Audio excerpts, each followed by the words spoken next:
Naglabas si Dongfang Zaiyo ng isang maliit na bag at may sinabi dito, pagkatapos ay nawala ang katawan ni Dongfang Pei sa isang iglap.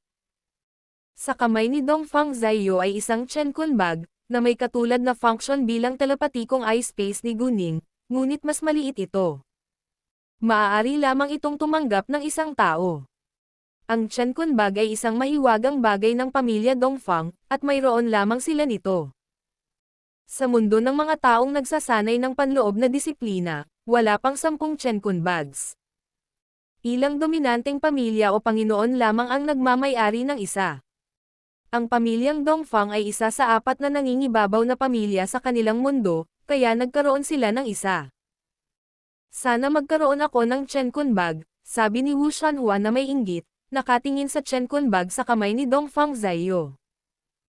Bueno, kung gusto mong magkaroon nito, maaari mong hamanin ang mga master na iyon kapag naabot mo ang pinakamataas na antas, sabi ni Dongfang Zaiyo. Ito ang tanging paraan para makakuha ng Chenkun bag. Sa totoo lang, hindi sa kanya ang Chenkun bag na ito, ibinigay ito ng kanyang pamilya para matulungan siyang mahanap si Dongfang Pei. Gayunpaman, nangako siya na maging master balang araw para magkaroon siya ng Chenkun bag pagkatapos talunin ang isa pang master. Ang mga master lamang ang kwalipikadong magkaroon ng Chenkun bag, ngunit ang iba ay maaaring hamanin sila at talunin sila upang makuha ito palayo sa kanila. Hindi naging madaling bantayan ang Chenkun bag. Siyempre gusto kong gawin iyon, ngunit mas mababa ako sa iyo, pabayaan ang mga masters na iyon. Walang kumpiyansa na sabi ni Wu Shanhua. Tumingin sa iyo. Hindi ka ba makapagtrabaho para dito? Kung nawawalan ka na ng pag-asa sa sarili mo at sumuko ka ngayon, huwag mo nang sabihin sa iba na kuya mo na ako. Nahihiya ako sa iyo, binatukan siya ni Dongfang Zaiyo. Sige, huwag ka nang magalit sa akin. Gagawin ko ang aking makakaya, sabi ni Wu Shanhua upang pasayahin si Dongfang Zaiyo kaagad.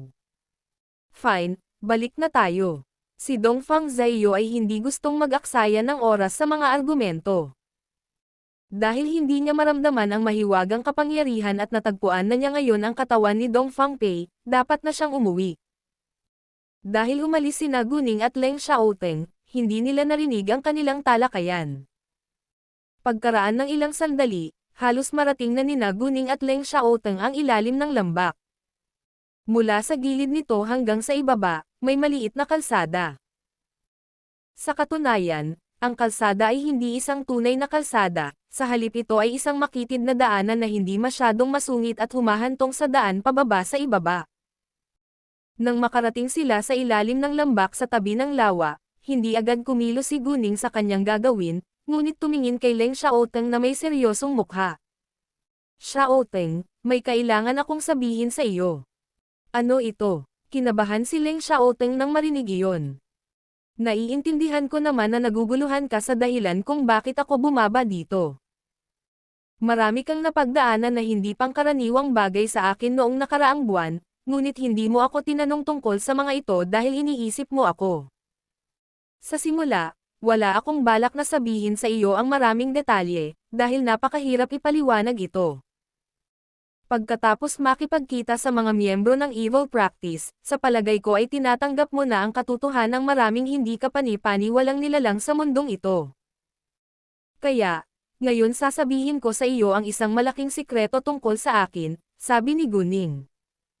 Inihatid niya ang kanyang palad, ngunit wala doon. Gayunpaman, sa sumunod na segundo, lumitaw ang handgun na ibinigay sa kanya ni Leng Xiaoteng, na ikinagulat niya. Paano ito posible? Hindi sinagot ni Guning ang kanyang tanong, ngunit sa isang iglap ay nawala ang handgun. Pinalitan ng jade raw material ang handgun sa palad ni Guning. Well, hindi ito magic skill, pero may invisible space ako. Maaari itong tumanggap ng maraming bagay.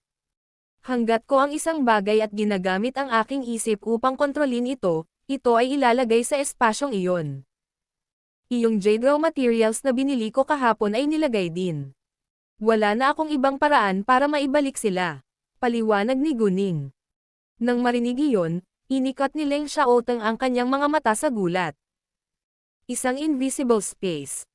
Kaya ba niyang maglagay ng napakaraming jade raw materials sa invisible space na iyon?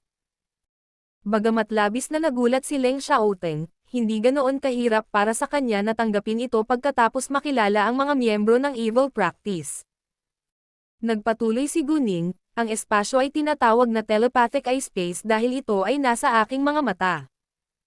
Mas maganda rin ang paningin ko kaysa sa mga ordinaryong tao. Pinakamahalaga, mayroon akong isang pares ng X-ray jade eyes, na tumutulong sa akin na manalo sa kompetisyon sa pagsusugal sa bawat oras. Ano? Isang pares ng X-ray jade eyes. Nagulat muli si Leng Xiaoteng, ngunit hindi niya napansin kung bakit nagagawang putulin ni Guning ang jade sa bawat pagkakataon. Pagkaraan ng mahabang panahon. Tanong ni Leng Xiaoteng, bakit mo sinasabi sa akin ang nakakagulat na sikreto tungkol sa iyo ngayon? Hindi niya naisip na dapat ipaalam ni Guning sa ibang tao ang tungkol dito. Dahil pinagkakatiwalaan kita, sabi ni Guning. Nang marinig iyon, naantig si Leng Xiaoteng at niyakap niya si Guning. Ningning, huwag kang mag-alala, hindi ko sasabihin sa iba. Please mangako na hindi mo rin sasabihin sa ibang tao, o ikaw ay nasa isang napakadelikadong sitwasyon. Alam ni Leng Xiaoteng kung gaano kasakim ang mga tao. Kung malalaman ng ibang tao ang tungkol sa kanyang jade eyes, gagawin nila ang lahat para samantalahin siya. Siyempre hindi ko gagawin, sabi ni Guning. Xiaoteng, bumaba ako dito dahil nakita ko na maraming magagandang jade raw materials sa pond. Great, makukuha natin sila. Sinuportahan ni Leng Xiaoteng si Guning sa anumang gusto niyang gawin. Naglabas si Guning ng 2 wetsuit mula sa telepathic eye space. Isuot na natin. Huwag mong basain ang damit namin. Nang makita iyon, nagulat pa rin si Leng Xiaoteng. Ito ay napaka-unreal. Salamat, habarin na sana ni Leng Xiaoteng ang kanyang damit. Maghintay lang ng saglit, pinigilan siya ni Guning, pagkatapos ay naglabas ng tent mula sa telepathic eye space. Magpalat tayo sa tent. Oo naman, sabi ni Leng Xiaoteng. Inilagay ni Guning ang tent sa lupa at pumasok dito kasama si Leng Xiaoteng. Nang makitang naka-underwear lang si Guning sa harapan niya, nakaramdam ng bahagyang pagkapukaw si Leng Xiaoteng, kaya tumalikod siya, sakaling mawalan siya ng kontrol sa sarili. Hindi pinansin ni Guning ang kanyang reaksyon at isinuot ang wetsuit sa lalong madaling panahon. Nagpalit din ng damit si Leng Xiaoteng, bago sila sabay na lumabas. Sa katunayan, hindi na kailangan ni Leng Xiaoteng na lamusong sa tubig, dahil si Guning lang ang nakakaalam kung aling jade raw material ang may jade sa ilalim ng pond. Gayunpaman, naunawaan ni Guning na hindi siya papayagan ni Leng Xiaoteng na sumisid mag-isa dahil nag-aalala siya sa kanyang kaligtasan. Hindi sila magtatagal sa tubig, kaya hindi nag-alala si Guning sa mga kasanayan sa paglangoy ni Leng Xiaoteng. Dahil may mahiwagang kapangyarihan si Guning para protektahan ang sarili, nagawa niyang magsalita sa tubig, ngunit hindi magawa ni Leng Xiaoteng. Bagamat magaling siyang lumangoy, malalagay sa panganib ang kanyang buhay kapag hindi siya makahinga ng matagal. Inilagay ni Guning ang tent sa kanyang telepathic eye space nang lumabas siya dito kasama si Leng Xiaoteng. Ayaw niyang may ibang makahanap sa kanila.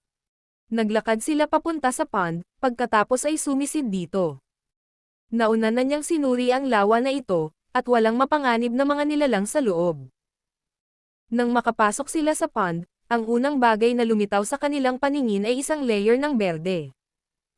Sinulyapan ni Leng Xiaoteng si Guning at tinanong siya kung ito ba ay jade sa katahimikan. Tumanggo si Guning, at lumangoy si Leng Xiaoteng para kunin ang hilaw na materyales, pagkatapos ay ibinigay ito kay Guning. Kasing laki ito ng football. Ayon sa berdeng nasa ibabaw nito, ang jade sa loob nito ay dapat sa lumang pit na uri ng salamin. Inilagay ito ni Guning sa telepathic eye space nang walang antala. Bagamat kakaunti ang alam ni Leng Xiaoteng tungkol sa jade, handa siyang tulungan si Guning at nanatili sa tabi nito. Sa mga sumunod na minuto, mabilis na inilagay ni Guning ang lahat ng mga hilaw na materyales ng jade na may jade sa loob sa telepathic eye space. Pagkatapos, umalis sina Guning at Leng Xiaoteng sa lawa. Bihira lang kitang tinulungan. Medyo nagalit si Leng Xiaoteng at sinisi ang sarili. Ayos lang. Hindi ka naman Superman, at mayroon akong isang pares ng Jade Eyes na tutulong sa akin. Bilang karagdagan, marami kang magagawa na hindi ko kaya, sabi ni Guning para aliwin siya. Totoo na kayang gawin ni Leng Xiaoteng ang maraming bagay na hindi niya magagawa. Sa katunayan, umasa siya kay Leng Xiaoteng para tulungan siya sa kanyang negosyo. Si Leng Xiaoteng ay namumukod tangi dahil sa kanyang pamilya at sa kanyang sariling kakayahan, habang si Guning ay maaaring maging malakas dahil sa kanyang mahiwagang Jade Eyes. Nang marinig iyon, natuwa si Leng Xiaoteng. Nang kailanganin ni Guning ang kanyang tulong, pakiramdam niya ay kapaki-pakinabang siya. Pagkatapos ay muling inilabas ni Guning ang tent, at umalis sila sa bundok pagkatapos magpalit. Halos 12 AM na sa wakas ay nakabalik na sina Guning at Leng Xiaoteng sa hotel. Kumuha sila ng ilang night snack bago sila umakyat. Gayunpaman, huminto ang elevator sa ikatlong palapag, at pumasok sina Shouta Minamino, Ayumi Yamaguchi, Chi Zaiyo kasama si Tang Yaxen. Si Ayumi Yamaguchi ay nasugatan, ngunit nagawa niyang maglakad ng mag-isa pagkatapos ng magandang pahinga. May tea house, bar, at marami pang ibang entertainment option sa ikatlong palapag, kaya nagsaya silang magkasama. Sa oras na ito, babalik na sila sa kanilang silid. Na sina Shouta Minamino at Ayumi Yamaguchi nang makita nila si Guning, ngunit wala silang magawa sa kanya dahil hindi siya si Zibeing. Bukod dito, natatakot sila sa mga bodyguard ni Guning. Lubhang hindi komportable si Tang Yaxen nang makita niya si Guning, kaya inilayo niya ang kanyang mga mata. Si Chi Zaiyo, sa kabilang banda, ay sumulyap kay Guning paminsan-minsan, na ikinairita ni Tang Yaxen. Gayunpaman, hindi niya mailabas ang galit sa kanya sa publiko. Hindi rin nasisiyahan si Leng Xiaoteng, ngunit walang ginawa. Lumabas sila ng elevator sa 12th floor, dahil lahat sila ay nanatili sa isang presidential suite. Lahat sila ay napakayaman, kaya kayang-kaya nila ang pinakamagandang bagay. Sa kabutihang palad, sina Guning at Leng Xiaoteng ay lumakad sa kaliwang bahagi, habang si Chi Zaiyo at ang iba ay naglalakad sa kanan. Nang nasa suite na sina Tang Yaxen at Chi Zaiyo, tinanong siya ni Tang Yaxen, Chi Zaiyo, ano ang ibig mong sabihin? Bakit mo pa sumulyap sa babaeng nagngangalang Guning? Natulala si Chi Zaiyo sa isang segundo. Hindi niya namalayan na hindi niya maiwasang bigyang pansin si Guning nang magpakita ito. Kahit na kinasusuklaman niya ang masamang ugali ni Tang Yaxen. Kailangan niyang aliwin si Tang Yaxen bago niya makuha ang gusto niya, kaya't agad niyang ipinaliwanag, Yaxen, ito ay isang hindi pagkakaunawaan. Napasulyap ako sa kanya dahil sa lalaking katabi niya. Akala ko parang pamilyar sila, at napaisip ako kung sino ang lalaki. Siya ay may likas na hangin ng maharlika at kapangyarihan, kaya hindi siya maaaring maging isang tao. Alam mo kung gaano kagalit si Shouta Minamino ngayon, at natatakot ako na may gawin siya na maaaring magdulot ng gulo sa atin. Ito ay isang kasinungalingan, ngunit ginawa ito ni Chi Zaiyo na makatuwiran.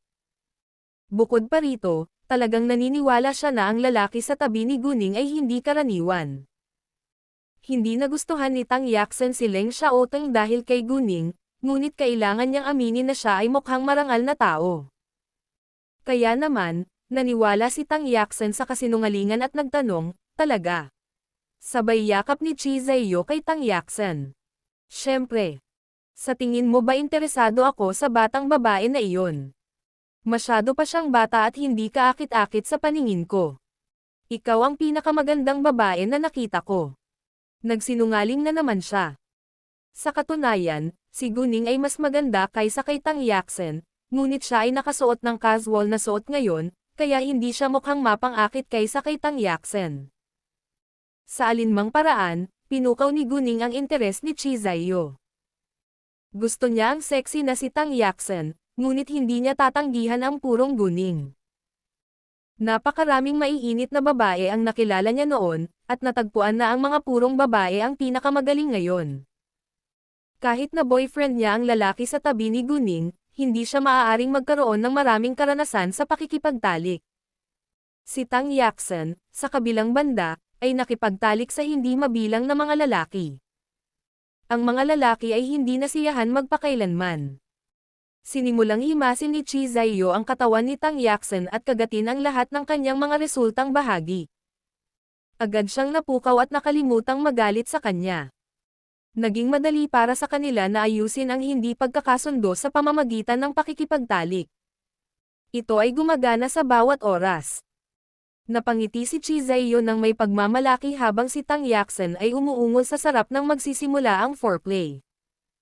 Sa totoo lang, gustong-gusto ni Tang Yaqzhen ang pakikipagtalik kay Qi Zaiyo. Nakitulog siya kay Qi Zaiyo sa loob ng napakaraming taon, ngunit hindi pa rin siya nakakakuha ng sapat. Mahusay si Qi Zaiyo sa pagpapasigla sa kanya, kaya ayaw niyang iwan siya.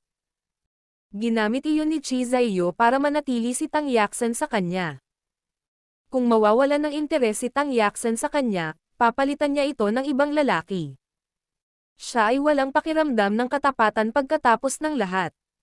Sa ganoong sitwasyon, kinailangan ni Qi Zaiyo na gawin ang lahat para mapanatili itong interesado. Buti na lang at malapit na silang ikasal, at hindi naging madali ang hiwalayan pagkatapos noon.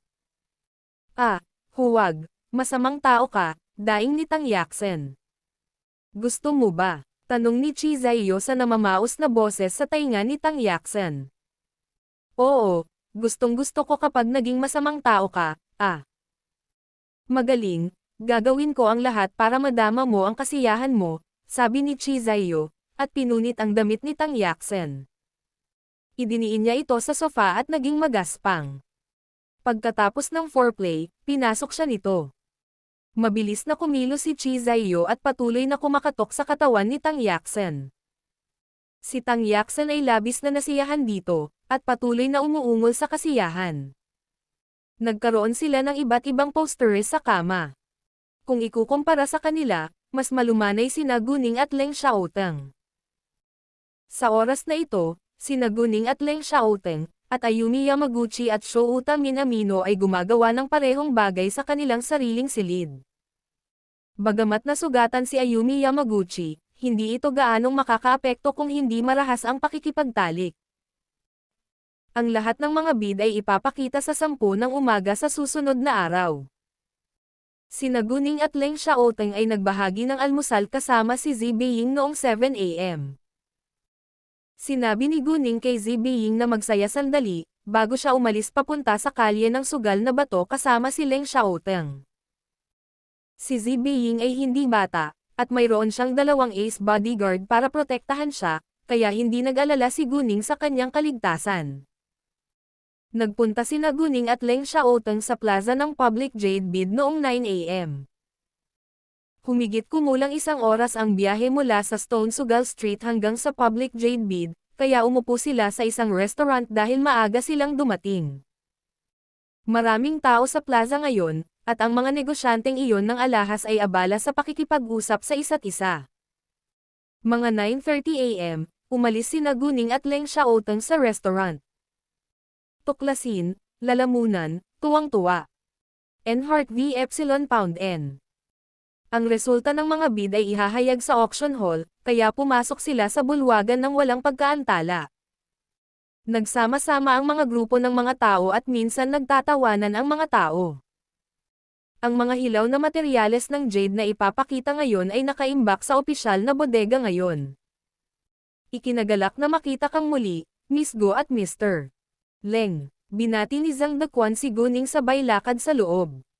Kumusta, Master Zhang? Naglakad si Guning papunta sa kanya.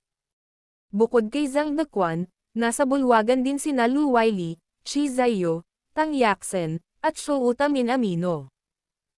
Sa sandaling nagpakita si Guning, napansin din siya ni Lu Weili, Qi Zaiyo at ng iba pa. Dahil sa babala ni Guning, si Lu Weili ay hindi nang ahas na makipagtalo sa kanya ngayon, ngunit hindi pa rin siya nasisiyahan. Kung tutusin, wala pang nagbanta sa kanya ng ganoon noon. Si Lu Weiwei, sa kabilang banda, ay hindi maalis ang kanyang mga mata kay Leng Xiaoteng. Nang maglalakad na sana siya papuntang Leng Xiaoteng, pinigilan siya ni Lu Weili. Wei, ano ang sinusubukan mong gawin? Kabanata 1079. Hindi mas kilala ni Lu Weili si Lu Weiwei, at naunawaan niya na ayaw nitong ibigay si Leng Xiaoteng. Lumingon si Lu Weiwei nang tawagin siya ng kanyang kuya. Iniisip ang babala ni Guning at ang payo ng kanyang kuya, huminto si Lu Weiwei sa paggalaw. Sinulyapan niya si Guning, at nakaramdam siya ng paninibugho sa kanya. Siya ay nababalisa dahil hindi siya nakaisip ng paraan para mawala si Guning para maakit niya si Leng Xiaoteng.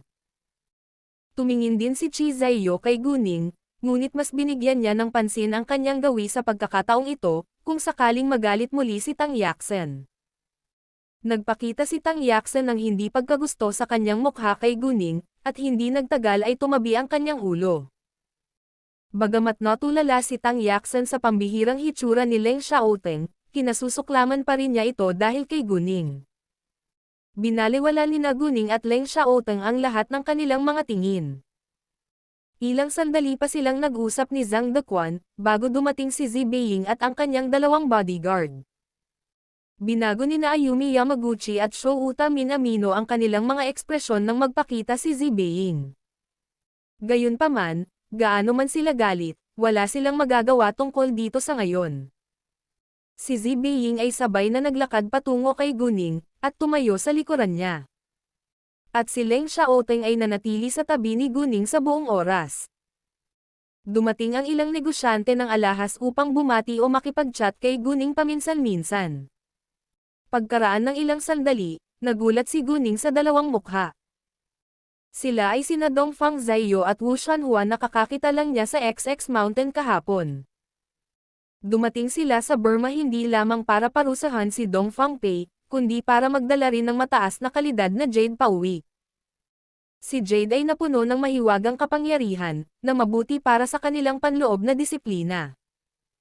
Bukod dito, ang pamilyang Dongfang ay nagmamay-ari din ng isang sikat na brand ng alahas sa industriya ng alahas. Bukod sa pamilyang Dongfang, ang iba pang tatlong nangingibabaw na pamilya sa kanilang mundo ay nagpadala rin ng ilang tao para dumalo sa public jade bid na ito.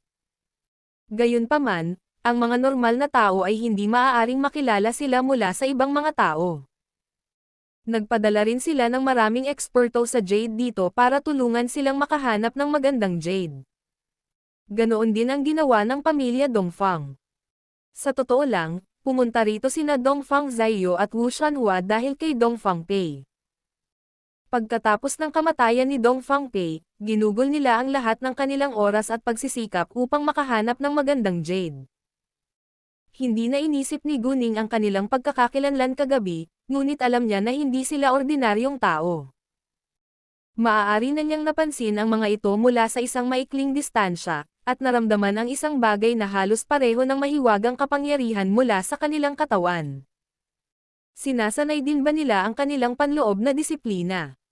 Naisip ni Guning na malaki ang posibilidad.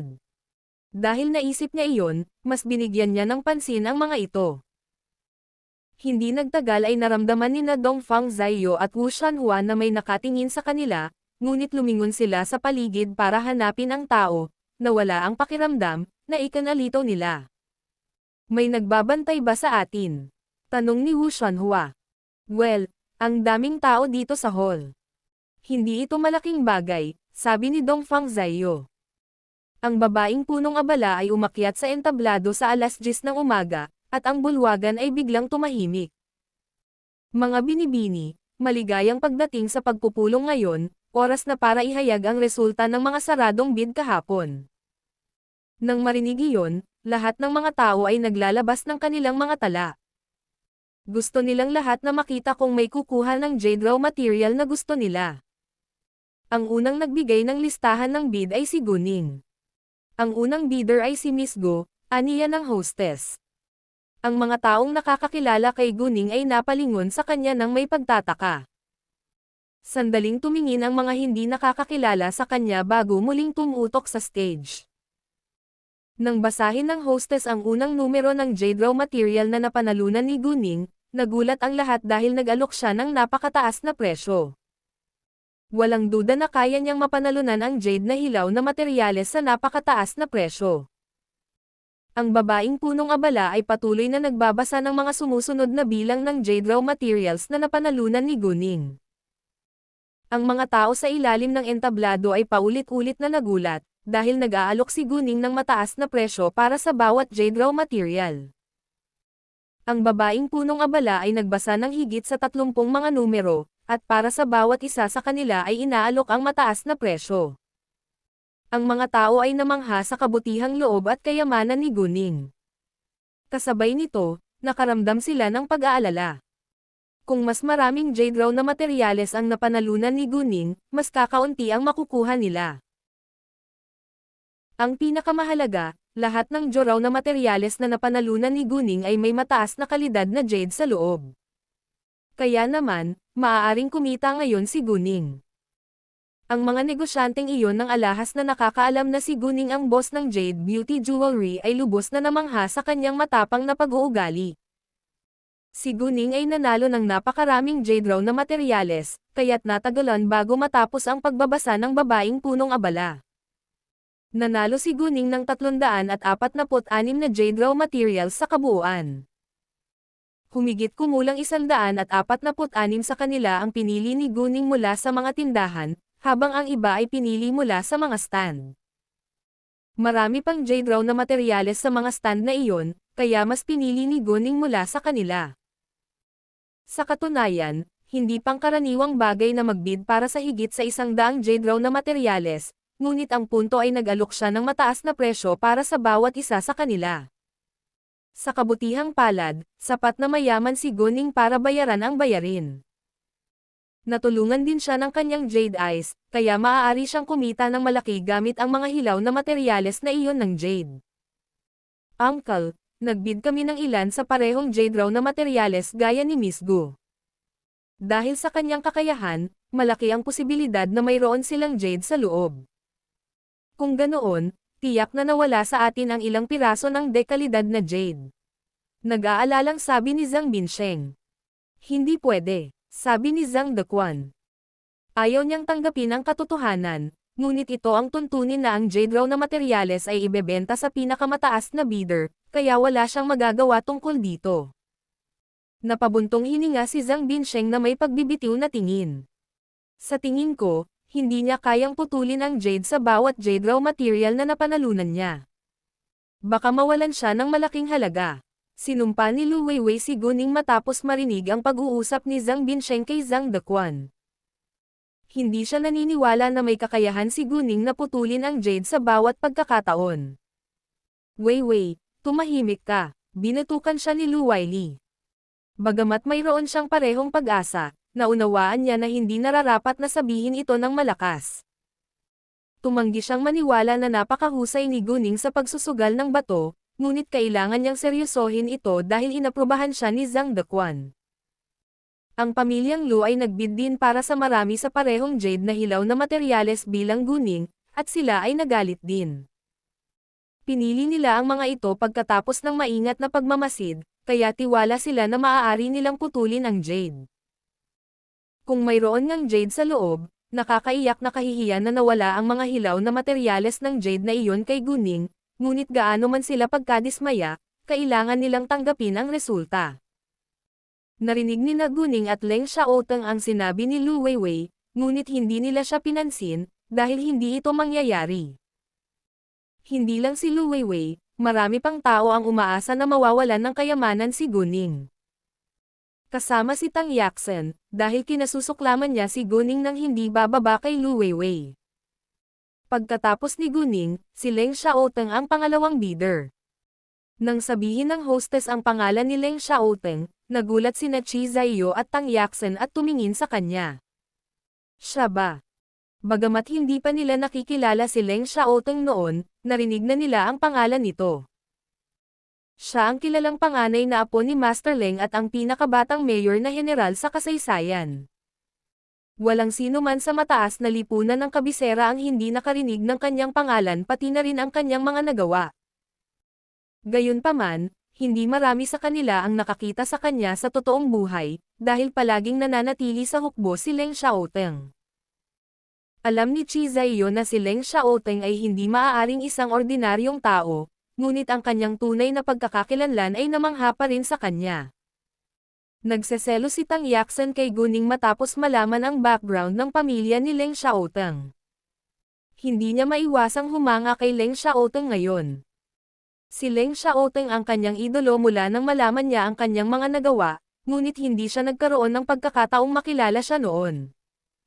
Sa gulat niya, nakilala niya ito ngayon, ngunit kasama niya ang babaeng pinakaayaw niya. Hindi napansin ni Chi Zaiyo ang reaksyon ni Tang Yaxen, kung hindi ay hindi siya komportable. Naramdaman ni Guning at Leng Xiaoteng ang hitsura ni Chi Zaiyo at Tang Yaxen, ngunit wala silang pakialam sa kanila. Nanalo si Leng Xiaoteng ng 321 jade raw materials sa kabuuan. Ito ay medyo mas mababa kaysa kay Guning. Iyon ang kaso, maraming iba pang mga tao ang nawalan ng jade na hilaw na materyales na may mataas na kalidad ng jade sa loob. Talagang nanalo si Leng Xiaoteng ng maraming jade raw na materyales mula sa mga kamay ng ibang tao.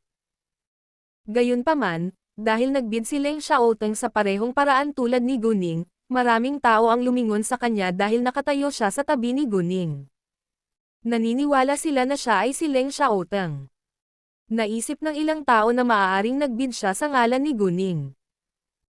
Parehong may ideya sina Lu Weiwei at Tang Yaxen, kaya nakaramdam sila ng lubos na hindi komportable, parang binaygo sila ni Leng Xiaoteng. Naiinggit sila kay Guning, kaya hindi nila nagustuhan ang lahat ng ginawa ni Leng Xiaoteng para sa kanya. Anong mali? Tanong ni Chi Zaiyo kay Tang Yaxen. Wala lang, iniisip ko lang na ang babaeng nagngangalang Guning ay maaaring mawalan ng malaking pera kung walang jade sa jade raw na materyales na napanalunan niya, sabi ni Tang Yaxen. Nang marinig iyon, walang sinabi si Chi Zaiyo. Inaasahan din niya na maaaring mawalan ng pera si Guning sa negosyo. Sa palagay ko hindi siya makakakuha ng pera sa paggawa nito, sabi ni Ayumi Yamaguchi. Bagamat si Zibeiing ang nakasakit sa kanya, si Guning ay kaibigan ni Zibeiing, kaya kinasusuklaman din niya si Guning. Pagkasabi niyan, binigyan niya ng masamang tingin sina Zibeiing at Guning. Sabay-sabay na tumingin sa kanya si Zibeiing, at nagpakita ng halatang paghamak. Hindi siya natatakot kay Ayumi Yamaguchi. Galit na galit si Ayumi Yamaguchi nang bigyan siya ni Zibeiing ng isang mapanoksong ngiti. Hindi na siya makapaghintay na punatin si Zibeiing. Ayumi, huwag kang mag-alala. Ipinapangako ko na babayaran ko siya para sa iyo, sabi ni Shouta Minamino para aliwin si Ayumi Yamaguchi. Lumalalim ang galit na pinanghawakan niya para kay Zibeiing. Bukas ang huling ginang ng public jade bid, kaya kailangan niyang gumawa ng paraan para makaganti sa kanya bago iyon. Nais niyang nasa bansa sila ngayon para madali niyang maparusahan si Zibeiing. Bagamat minsang nabigo si Shouta Minamino, hindi niya akalain na nalantad na ang kanyang dirty trick, at patuloy siyang nagpapadala ng ibang tao para sundan si Zibeiing. Malinaw na alam ito ni Zibeiing at ng kanyang mga bodyguard, ngunit naghihintay sila ng magandang pagkakataon upang malutas ang problemang ito. Hindi siya mahinang babae, at natuwa pa siya rito. Sina Chi Zaiyo at Tang Yaxen ay walang intensyon na makisali sa gulo na ito. Matagal bago natapos ng hostess ang pagbabasa ng mga numero ng jade raw materials na napanalunan ni Leng Xiaoteng. Ang pamilya Zhang at ang pamilya Lu ay nagbid para sa marami sa parehong jade na hilaw na materyales bilang Leng Xiaoteng, at medyo nadismaya sila. Matapos may hayag ang resulta, maaari silang pumunta upang ilipat ang mga hilaw na materyales ng jade. Mayroong dalawang paraan upang harapin ang mga hilaw na materyales ng jade. Ang isa ay upang ilipat ang mga ito pabalik sa bahay, at ang isa ay upang putulin ang jade at ibenta ang jade. Ang host ng public jade bid ay mag-aayos ng mga truck upang tulungan silang ilipat ang mga hilaw na materyales sa jade pauwi. Hindi maginhawa para kay Guning na ilagay sila sa telepathic eye space ngayon. Kung gusto niyang putulin ang jade sa kanila, maaari niyang ibenta ang jade sa auction sa hapong iyon. Kung gusto niyang alisin ang jade, kailangan niyang tapusin ang mga legal na pamamaraan. Maraming jade sa Jade Raw Materials, kaya nagpa siya si Guning na ilipat muna ito pabalik sa City Teng. 2 oras lang ang biyahe mula Yangon hanggang City Teng. Hindi interesado si Guning sa mga resulta ng ibang tao, gusto lang niyang sumali sa auction na gaganapin bukas. Kaya naman, nagdahilan si Guning kay Zibeiying, pagkatapos ay pumunta upang kunin ang kanyang Jade Raw na materyales. Nang makita si Guning na papalayo, alam ni Zhang Dequan na ililipat niya ang mga hilaw na materyales sa Jade pabalik sa City Teng. Walang gustong mag-iwan ng napakaraming mahalaga Jade Raw na materyales sa bodega. Humiram si Guning ng malaking truck dahil marami siyang Jade Raw materials. Sinuri niya ang mga ito bago ikarga ang truck, at wala ni isa sa kanila ang napalitan.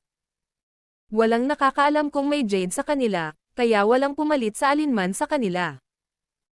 Kahit na ang public Jade bid ay ginanap ng gobyerno ng Burma, hindi ito magtatagal na ito ay ganap na patas at tapat. Pagkatapos ng lahat, maraming tao ang naiinggit kay Guning. Makalipas ang halos 1 oras, umalis si Guning at ang iba papatungong City Teng. Tinawag niya si Xingpang habang nasa daan at sinabihan siyang maghanda ng truck sa hangganan. Makalipas ang 2 oras, umalis ang truck sa Burma. Naghihintay na sa kanila si Xingpang at 2 tauhan. Alam nila na magbabalik si Guning ng maraming Jade Raw materials, ngunit namangha pa rin sila sa dami. Alam ni Xingpang na dapat mayroong maraming piraso ng Jade sa mga hilaw na materyales ng Jade. Matapos ilipat ang mga hilaw na materyales sa Jade sa truck na inayos ni Xingpang, sinundan siya ni Guning at Leng Xiaotong pabalik sa City Teng. Nanatili si Guning sa bodega ng ilang minuto, pagkatapos ay bumalik sa Burma kasama si Leng Xiaotong. Matagal bago natapos ng hostess ang pagbabasa ng listahan ng Jade Raw materials na napanalunan ni Guning at Leng Xiaotong, habang ang iba ay nanalo lamang ng 12 ng Jade Raw materials. Nang mga 1 PM na, sa wakas ay natapos na ng hostess na basahin ang lahat ng numero. Nanalo ang pamilya Zhang ng humigit kumulang 20 Jade Raw na materyales, kabilang ang ilan na iniwan ni Guning para sa kanila. Nanalo ang pamilya Lu ng parehong dami ng mga hilaw na materyales ng Jade, ngunit mayroon lamang ilang piraso ng mababang kalidad na Jade sa mga ito. Pangunahing dumating ang pamilya Zhang at ang pamilyang Lu upang makipagrelasyon sa kanilang mga potensyal na kliyente at kasosyo sa negosyo, kaya wala silang pakialam sa mga resulta. Nanalo si Zhao Yufeng ng 10 Jade Raw materials sa kabuuan, at 5 sa kanila ay may Jade sa loob. Pinili nilang lahat na ibalik ang kanilang Jade Raw na materyales, habang sila ay mananatili sa Burma para sa auction sa susunod na araw. Sa 2:00 ng hapon, sinimulan ng ilang tao na putulin ang Jade mula sa kanilang mga hilaw na materyales sa Jade, ngunit walang gaanong Jade na may mataas na kalidad. Dahil doon, ang mga tao ay nagsimulang magbid ng baliw para sa isang violet Jade sa sandaling ito ay naputol. Pumunta doon si Zibeiying para magsaya, ngunit hindi siya makaupo nang sumali si Ayumi Yamaguchi sa auction. Si Dongfang Zaiyo ay nakikipagkompetensya din para sa Violet Jade. Ang Violet Jade ay natatakpan ng siksik na mahiwagang kapangyarihan, ngunit hindi niya ito maabsorb ng kanyang mga mata tulad ng karaniwang ginagawa ni Guning, kaya kailangan niyang bilhin ito. Matapos makuha ang mahiwagang kapangyarihan, maaari siyang gumawa ng alahas gamit ito at ibenta ito. Ang Violet Jade ay kasing laki ng kalahating football, at may nag-alok ng $1 milyong para dito sa simula pa lang. $1.5 milyong, sabi ni Ayumi Yamaguchi. $1.6 milyong, sabi ni Zibeiying. $1.7 milyong, sabi ni Dongfang Zaiyo. Habang tumataas ang presyo ng Violet Jade, parami ng parami ang tumigil sa pagbid para dito. Sa huli, tanging sina Ayumi Yamaguchi, Zibeiying at Dongfang Zaiyo lang ang nagbibid para dito. $5 milyong, sabi ni Ayumi Yamaguchi. Bagamat hindi ito ang pinakamataas na presyo na maaabot ng Violet Jade, halos naroon na ito. Kung tumaas ang presyo, hindi ito kumikitang deal. $5.1 milyong, sabi ni Zibeiying. Hinahamon niya si Ayumi Yamaguchi. Natuwa si Zibeiying nang magalit sa kanya si Ayumi Yamaguchi. Hindi naman siya nagkukulang ng pera. Kung ang presyo ay masyadong mataas, malamang na siya ay huminto. 5.2 milyong dolyar, sabi ni Dongfang Zayo. Sina Ayumi Yamaguchi at Zi Beiying ay nakikipagkompetensya sa isa't isa, ngunit talagang gusto ni Dongfang Zayo ang Jade. Alam ni Dongfang Zayo na magkaaway sila, ngunit hindi niya mapigil ang itaas ang presyo. 5.3 milyong dolyar, sabi ni Ayumi Yamaguchi. 5.4 milyong dolyar, sabi ni Zi Beiying. Huminto si Dongfang Zayo sa pagbid sa pagkakataong ito. Hindi siya sumuko, ngunit gusto niyang makita kung gaano kataas ang presyo. Hindi niya gustong mag-aksaya ng labis na pera dito. 5.5 milyong dolyar, sabi ni Ayumi Yamaguchi. 5.6 milyong dolyar, sabi ni Zi Beiying. 6 na milyong dolyar, sabi ni Ayumi Yamaguchi. 6.2 milyong dolyar, sabi ni Zi Beiying. 7 milyong dolyar. Nawalan ng pasensya si Ayumi Yamaguchi. Well, fine, sayo na yan. Nagpa siya si Zi Beiying na huminto. Hindi niya naisip na nakakahiya ito, dahil ang Jade ay hindi katumbas ng halaga ng pera sa anumang kaso. Nagbayad si Ayumi Yamaguchi ng 7 milyong dolyar para dito sa huli, na hindi isang kumikitang deal. Ikaw, galit na galit si Ayumi Yamaguchi, ngunit tinawanan pa rin niya si Zi Beiying. Hindi mo lang ito kayang bayaran. Hindi rin siya nagkukulang ng pera. 7.2 milyong dolyar. Pinutol sila ni Dongfang Zayo. Nang marinig iyon, nagulat si Zi Beiying at tumingin kay Dongfang Zayo. Naisip niya na si Ayumi Yamaguchi ay handang magbayad ng napakaraming pera para sa isang piraso ng Jade. Ngunit hindi niya inaasahan na may isa pang taong handang magbayad ng mas mataas na presyo para dito. 7.3 milyong dolyar, sabi ni Ayumi Yamaguchi nang hindi nag-iisip pa. 7.4 milyong dolyar, sabi ni Dongfang Zayo nang may determinasyon. Ibinuka ni Ayumi Yamaguchi ang kanyang bibig, ngunit walang sinabi. Alam niyang walang kabuluhan ang pagtataas ng presyo ngayon. Nakipagkompetensya siya kay Zi Beiying hindi dahil gusto niya si Jade. Sa katunayan, kumpara kay Jade, mas gusto niya ang mga diamante. Nagbid siya para lang kay Jade dahil gusto ito ni Shouta Minamino. Sinabi sa kanya ni Shouta Minamino na ang Jade ay hindi lamang ng 6 na milyong dolyar.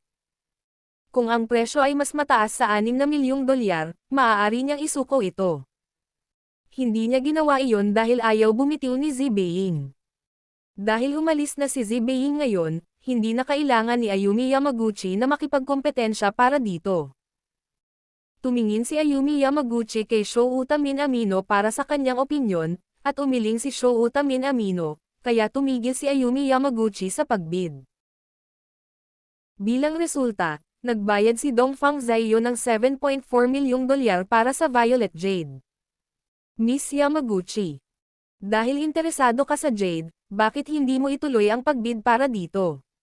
Pinag-cross ni Zi Beiying ang kanyang mga braso sa kanyang dibdib, nakatingin kay Ayumi Yamaguchi ng may pagmamalaki. It's none of your business, galit na sabi ni Ayumi Yamaguchi.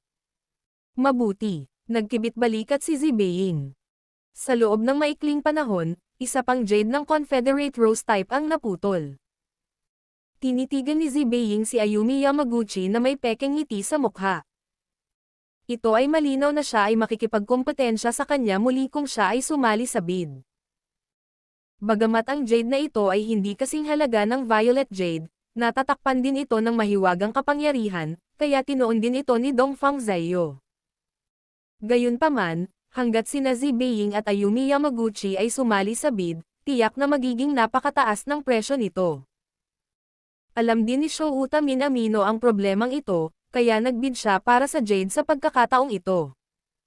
Gayunpaman, wala itong pinagkaiba sa mga mata ni Zi Beiying. Hindi siya titigil sa pakikipagkompetensya laban sa kanila. Galit si Shouta Minamino, ngunit wala siyang magawa. Sa huli, nakuha ni Dongfang Zayo ang Jade ng Confederate Rose type sa napakataas na presyo. Kailangang sumuko muli si Shouta Minamino. Ayaw ni Dongfang Zayo na makita sila, dahil nagpakita sila kung saan naputol ang isang piraso ng Jade. Zayo, Grabe sila, reklamo ni Wu Shanhua. Hindi niya ito sinabi ng malakas, ngunit sa mahinang boses. Hindi nagustuhan ni Dongfang Zaiyo ang kanilang pag-uugali, ngunit kailangan niya itong tanggapin dahil kailangan niya talaga ang jade na may mahiwagang kapangyarihan. Dahil karamihan sa mga hilaw na materyales ng jade na may mataas na kalidad ng jade ay kinuha ni Guning, may ilang piraso na lang na may natitirang magandang jade. Hindi bibili si Dongfang Zaiyo ng mababang kalidad ng jade, dahil mahina ang mahiwagang kapangyarihan sa paligid nito.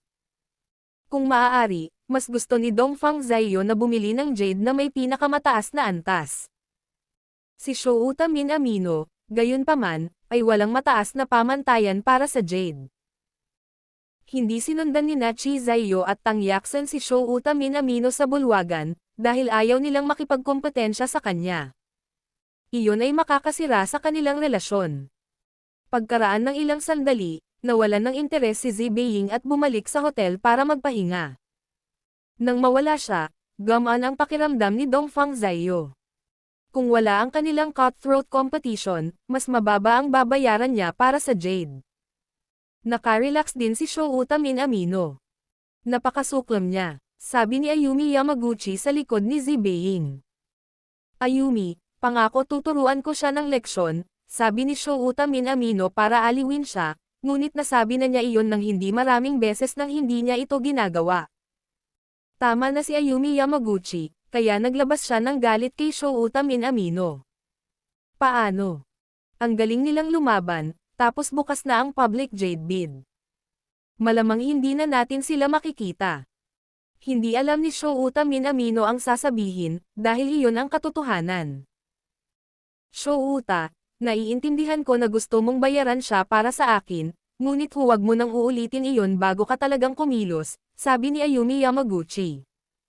Lahat tama, naunawaan ni Shouta Minamino na masama ang loob ni Ayumi Yamaguchi. Nang makabalik sina Guning at Leng Xiaoteng sa Burma, 5 PM na, kaya diretso silang bumalik sa hotel. Nakipag-ugnayan si Guning kay Zi Beiying habang nasa daan, at nalaman na nasa hotel siya sa sandaling iyon.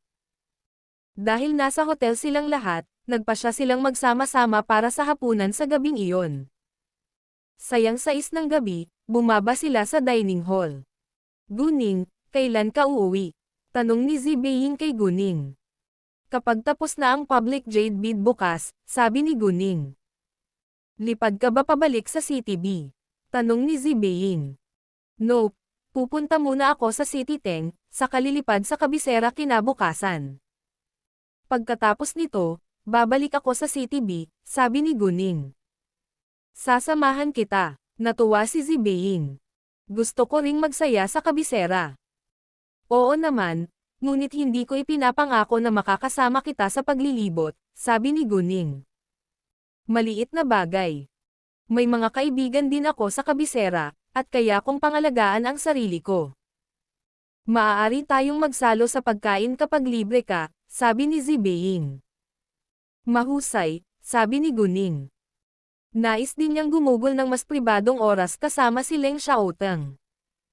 Sa hapunan, nakatanggap si Guning ng tawag mula sa isang estranghero, na sinagot niya. Hi, sino ito? Tanong ni Guning. Hi, Miss Go, ako si Mu Zoxen, at ikinalulungkot kong abalahin ka ngayon, ngunit wala akong pagpipilian. Humingi ng paumanhin si Mu Zoxen sa kanya sa sandaling sinagot ni Guning ang kanyang tawag. Nakahiga si Mu Zoxen sa kama ng ilang araw bago siya gumaling. Mahirap para sa kanya na tanggapin ang katotohanan na ang kanyang biological son ay nagplano laban sa kanya. Sa mga araw na ito, ang pamilya mo ay nasa isang malaking krisis, at ang kanyang kumpanya ay halos hindi na nakalutang. Palaging gustong hanapin ni Mu Zoxen si Muye at sabihin sa kanya na huminto, ngunit nabigo siyang mahanap siya. Wala siyang ideya kung saan nakatira o nagtrabaho si Muye. Sa makatuwid, nakipag-ugnayan siya kay Guning. Nagulat si Guning sa narinig mula kay Mu Zoxen. Maaari ba akong tumulong, Mr. Mo? Si Guning ay magalang. Sa katunayan, malinaw na alam niya kung bakit siya tinawag ni Mu Zoxen. Dahil siguro kay Kay. Bueno, kailangan kong makausap si Moye ngayon, ngunit wala siya saan man. Pwede mo ba akong tulungan? Tanong ni Muzoksan. Hindi niya alam kung alam ni Guning ang sama ng loob ni Moye sa pamilya mo, kaya hindi niya ito binanggit. Ikinalulungkot ko na hindi ako makapagpasya para sa kanya, ngunit maaari kitang tulungan sa pamamagitan ng paghingi ng kanyang opinyon, sabi ni Guning. Kung handa si Kay na ibigay kay Muzoksan ang kanyang numero ng telepono, ayos lang. Well, naunawaan ni Muzoksan na tatanggi si Moye na makipagkita sa kanya. Gayunpaman, ayaw niyang sumuko. Magaling, maraming salamat, Miss Gu. Bagamat walang kabuluhan ang pakikipag-usap kay Moye ngayon, nahihirapan pa rin si Muzoksan. Naisip niya na maaaring huminto si Moye sa pag-atake sa kanya kung magmakaawa siya sa kanya. Mahal ni Muzoksan ang pera ng higit sa anupaman, at handa siyang gawin ang lahat para iligtas ang kanyang kumpanya. Nag-aatubili siyang mawala ang kanyang marangyang buhay. Pagkatapos ibaba ang tawag kay Muzoksan, tinawagan ni Guning si Kay. Malinaw, ayaw ni Kay na makipagkita kay Muzoksan, at humingi rin siya ng paumanhin kay Guning dahil sa abala sa kanya. Hindi talaga ito pinansin ni Guning. Dahil ayaw ni Kay na gawin ito, hindi na siya nagpumilit, at tinanong niya ito tungkol sa kumpanya ng laro. Sinabi sa kanya ni Kay na wala pa siyang naririnig na anumang impormasyon mula sa opisyal na departamento. Nang marinig iyon, sinabi ni Leng Xiaoteng kay Guning, Ningning, kailangan mo ba ng tulong ko? Oo naman, gumawa lang ng laro si Kay, at nagrehistro kami ng kumpanya ng laro na pinangalan ng High Speed Tech. Kapag ang opisyal na departamento ay nagbigay sa amin ng lisensya sa negosyo, maaari naming ilabas ito, sabi ni Guning. Kay. Isang kumpanya ng laro. Siya ba ang sikat na hacker, Kay? Si Zibei ay sumali sa kanilang talakayan. Bagamat isang pamagat lamang ang Kay, naisip ni Zibei ang hacker, si Kay, kapag pinag-uusapan nila ang tungkol sa mga programa sa computer. Walang sino man sa industriya ng internet ang gumamit ng parehong titulo bilang Kay. Oo, tama ka, sabi ni Guning. Kilala mo ba siya? Hindi naman, minsan lang tayo nagkita, sabi ni Zibei. Tinulungan niya kami sa sistema ng bahay ng pamilya ko. Ano, nagtatrabaho ba siya sa iyo ngayon? Hire kay Kay. Isa siyang gwapong binata, ngunit sa kasamaang palad ay kailangan niyang gugulin ang halos buong buhay niya sa wheelchair. Oo, sagot ni Guning. Jesus, hindi ka panipaniwala. Sa tulong ni Kay, walang maglalakas loob na atakihin ang computer system ng iyong kumpanya, mulalas ni Zibei. Ito ay ang katotohanan.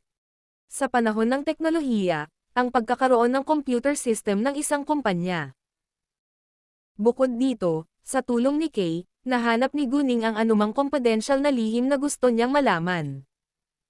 Magaling din kumita si Kay para sa kanya. Kapag naitatag na ang kumpanya ng laro, maaari silang kumita ng maraming pera araw-araw. Pagkatapos noon, tinawagan ni Guning si Muzoksan. Sabi niya sa kanya na si Moye ay hindi gustong makipagkita sa kanya.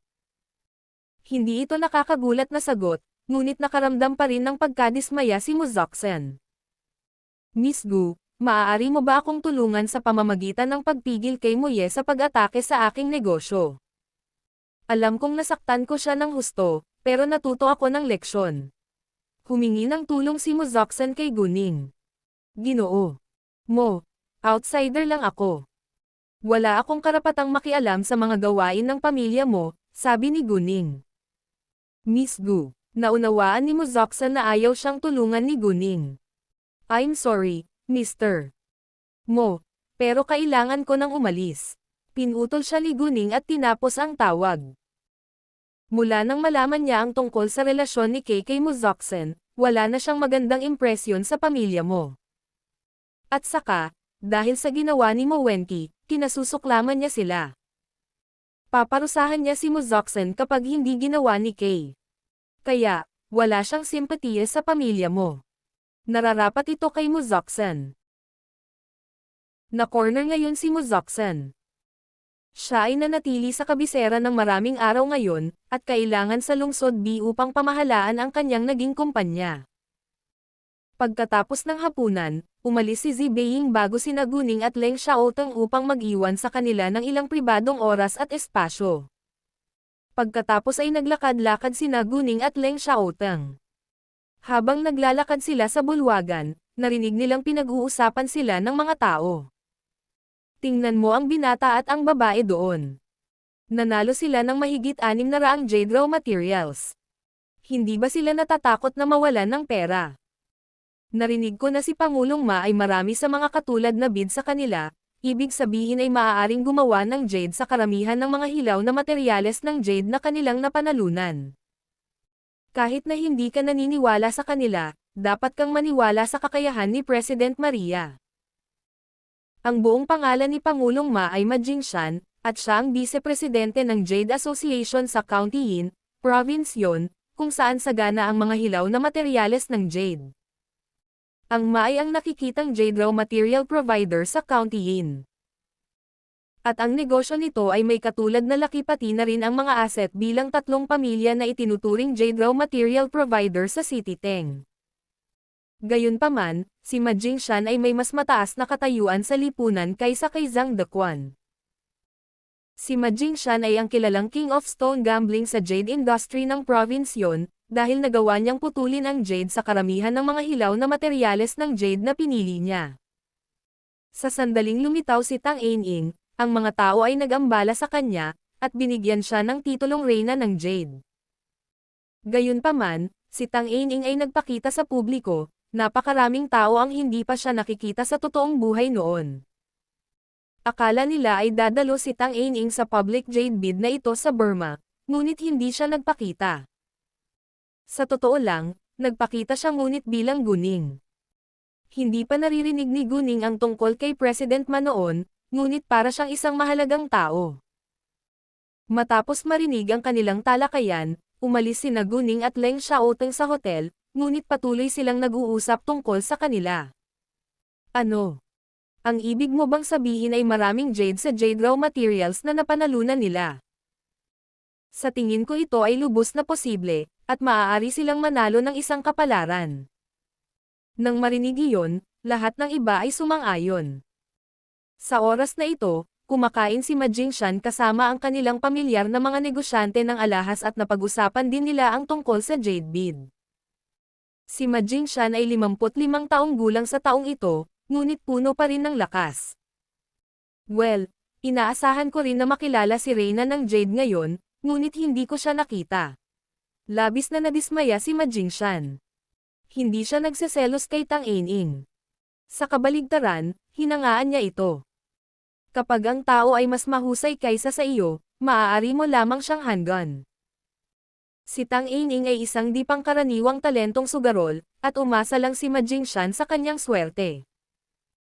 Kung ikukumpara sa karaniwang tao, siya ay mahusay, ngunit siya ay halos hindi maihahambing kay Guning. Dahil magaling si Tang Aining sa stone gambling, dapat siyang pumunta ngayon. Sabi ng isang tao. Kung talagang darating siya, sa palagay ko wala tayong pagkakataong manalo ng magagandang jade raw materials.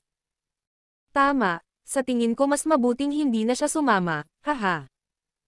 Maraming tao ang sumang-ayon. Bagamat nasasaktan din silang makilala ang maalamat na Reyna ng Jade, mas pinili nilang bumili ng mas maraming jade na hilaw na materyales na may mataas na kalidad ng jade sa loob. Hindi nila maisip ang kakayahan niya sa pagsusugal na bato, ngunit totoo na mas magaling siya sa kanila. Sa totoo lang, kahit na wala si Tang Aining, hindi pa rin sila masyadong makakahanap ng magandang jade raw na materyales. Oh, napansin ko ang isang batang babae na nagngangalang Guning, na nanalo ng maraming jade raw na materyales at nagbid siya ng mataas na presyo para sa bawat isa sa kanila. Nagkataon lang siguro. Naniniwala silang lahat na nagkataon lang, ngunit may ibang ideya si Ma Jingshan. Na-curious siya tungkol kina Guning at Leng Xiaoteng. Hindi inisip ni Ma Jingshan na kaya ni Guning na magbayad para sa napakaraming jade raw na materyales, dahil napakabata pa niya. Gusto kong malaman kung gaano karaming piraso ng jade ang maaaring putulin mula sa tumpok ng mga hilaw na materyales ng jade na nanalo lang ni Guning. Kahit na ano, imposibleng mawalan siya ng pera. Tama. Kahit na hindi sila naniniwala sa kakayahan ni Guning, naniwala sila sa mga pinili ni Ma Jingshan.